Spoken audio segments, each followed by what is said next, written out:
objectif. Je voulais devenir l'un des meilleurs joueurs de basketball de tous les temps. Et n'importe quoi d'autre qui était en dehors de ce chemin, je n'avais pas de temps pour ça. À quel âge est-ce que ce but est devenu parfaitement clair pour toi? J'ai fait cet accord avec moi-même quand j'avais 13 ans. À 13 ans? 13 ans, c'est l'accord que j'ai fait. C'était parfaitement clair pour toi, parfaitement clair. Et d'où est-ce que venait l'inspiration? L'amour du jeu. L'amour du jeu, le challenge. Genre, je regardais Magic jouer, je regardais Michael jouer, et je les voyais faire ces choses incroyables. Et je me disais, est-ce que je peux atteindre ce niveau? Je ne sais pas, mais on va voir. Le basketball, pour moi, était la chose la plus importante. Donc tout ce que je voyais, que ce soit des shows télévisés, des livres que je lisais, des gens à qui je parlais, je prenais toutes ces choses et je les tournais de sorte à faire de moi un meilleur joueur de basketball. Et donc, lorsque vous avez ce point de vue, ensuite, littéralement, le monde devient votre bibliothèque pour vous aider à devenir meilleur dans votre métier.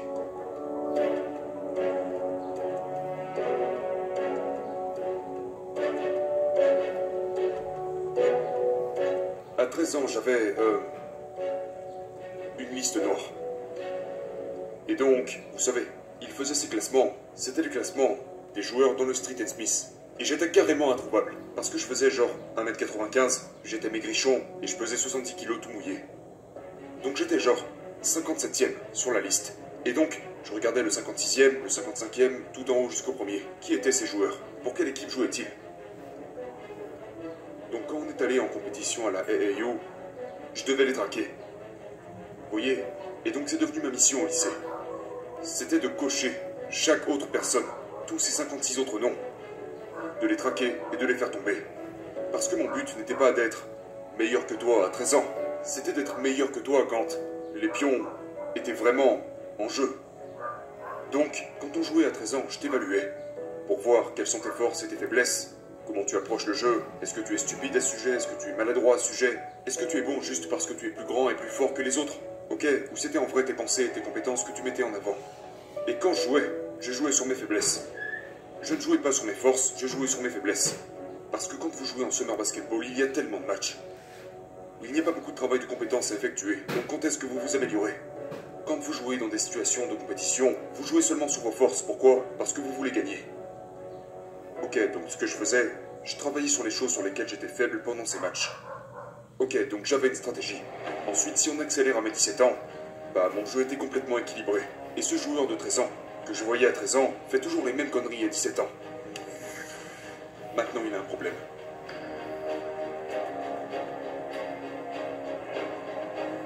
C'était un processus de tous les jours, d'essayer de comprendre les forces et les faiblesses. Par exemple, ma capacité de saut, ma détente verticale était de 1 mètre. Elle n'était pas de 1m15 ou 1m10.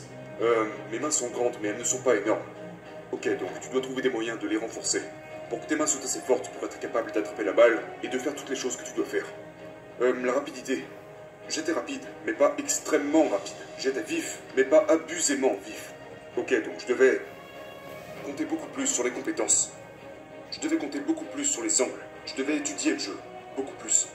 Mais j'appréciais ça. Donc genre depuis le début, où j'ai commencé à regarder des matchs, j'étudiais le jeu. Et ça n'a jamais changé.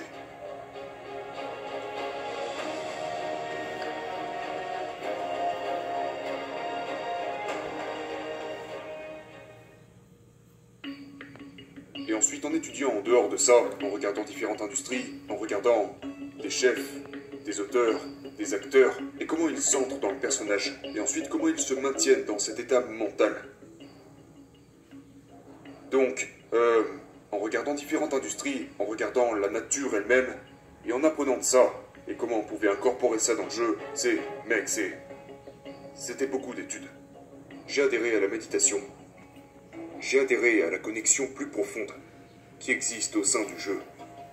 Et donc quand vous regardez nos équipes, on n'est jamais secoué. Jamais. Parce qu'on est toujours dans le moment, toujours dans le présent, toujours extrêmement calme, toujours en train de regarder la réalité pour ce qu'elle est, tout en ne laissant pas nos émotions troubler notre exécution.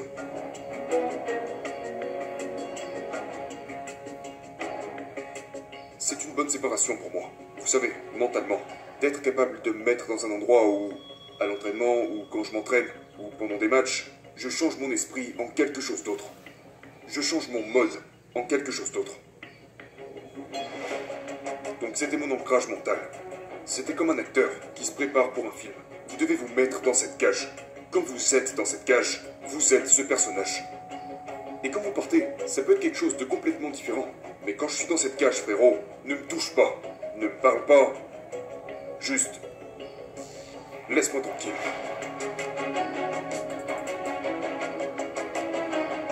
Si je suis un de tes potes de lycée, ou si je suis un de tes cousins, qu'est-il arrivé à notre relation? Comment est-ce que cela gravitait quand tu es entré dans la ligue et tu es déterminé à devenir le meilleur? Tu es déterminé à devenir l'un des meilleurs. Qu'est-ce qui arrive à notre relation? Elle en souffre.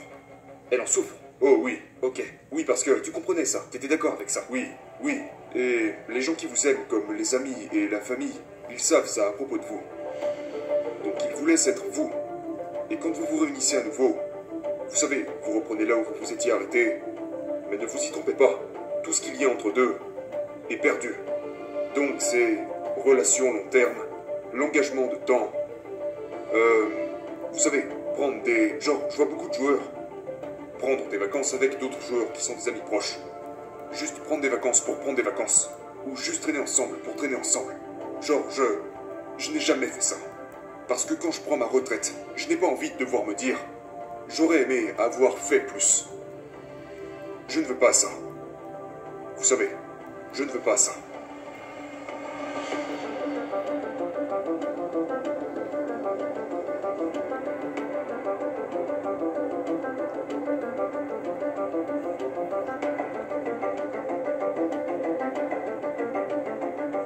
Peux-tu nous parler un peu de qu'est-ce que la Mamba Mentality représente?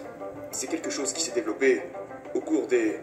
Je ne dirais pas au cours des 20 dernières années, mais qui se développe depuis 35 ans, depuis que tu es tout gamin. Eh bien, je veux dire, dans l'ensemble, l'idée est vraiment très simple. Vous savez, la Mamba Mentality signifie simplement essayer d'être la meilleure version de soi-même. Voilà ce que représente cette mentalité. Ce qui veut dire que chaque jour, vous essayez de devenir meilleur. C'est une quête constante, une quête qui n'a pas de fin. Donc, si ton travail c'est d'essayer de devenir le meilleur basketteur que tu puisses devenir, ok? Pour faire ça, tu dois pratiquer, tu dois t'entraîner. Ok, tu veux t'entraîner autant que possible, aussi souvent que possible. Donc si tu te lèves à 10h du matin, et tu t'entraînes à 11h, ok? Midi, disons midi, tu t'entraînes à midi, tu t'entraînes pendant 2 heures, de midi à 2, tu dois laisser ton corps récupérer, donc tu manges, récupères, peu importe, et t'y retournes. Tu retournes t'entraîner à 18h. Tu t'entraînes de 18h à 20h. Et maintenant, tu rentres à la maison, tu te douches, tu manges, tu vas au lit, tu te lèves et tu remets ça, ok, ça fait 2 séances. Maintenant, imagine que tu te lèves à 3h et que tu t'entraînes à 4h, de 4 à 6, puis tu rentres à la maison, déjeunes, te relaxes, etc. Maintenant, t'es de retour encore une fois, de 9 à 11, ok, tu te reposes. Maintenant, t'es de retour encore une fois, de 14 à 16, et maintenant, t'es de retour encore une fois, de 19 à 21. Regardez combien d'entraînements de plus j'ai fait, en commençant simplement à 4h. Ok, donc maintenant vous faites ça, et pendant que les années passent, la séparation que vous avez avec vos compétiteurs et vos pairs grandit et devient plus grande et plus grande et plus grande et plus grande et plus grande. Et quand vous arrivez à 5-6 ans, ça n'a plus d'importance quel genre de travail ils font pendant l'été. Ils ne rattraperont jamais le retard, parce qu'ils sont 5 ans derrière. Donc ça porte son sens de se lever et de commencer sa journée plus tôt, parce que tu peux abattre plus de travail. Est-ce que c'est génétique, ou est-ce quelque chose que t'as enraciné avec le temps? Non, c'était qui t'a appris ça. Pour moi, c'était juste du bon sens.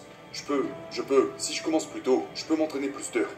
Et je sais que les autres gars ne le font pas, parce que je connais leurs horaires d'entraînement.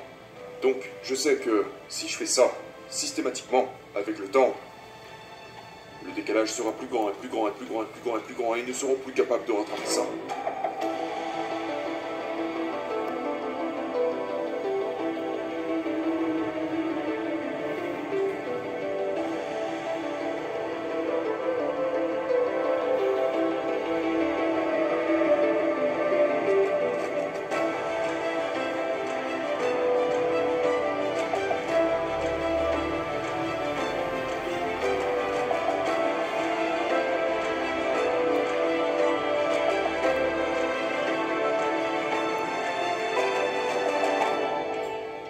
C'est juste la question de qu'est-ce qui est important pour vous?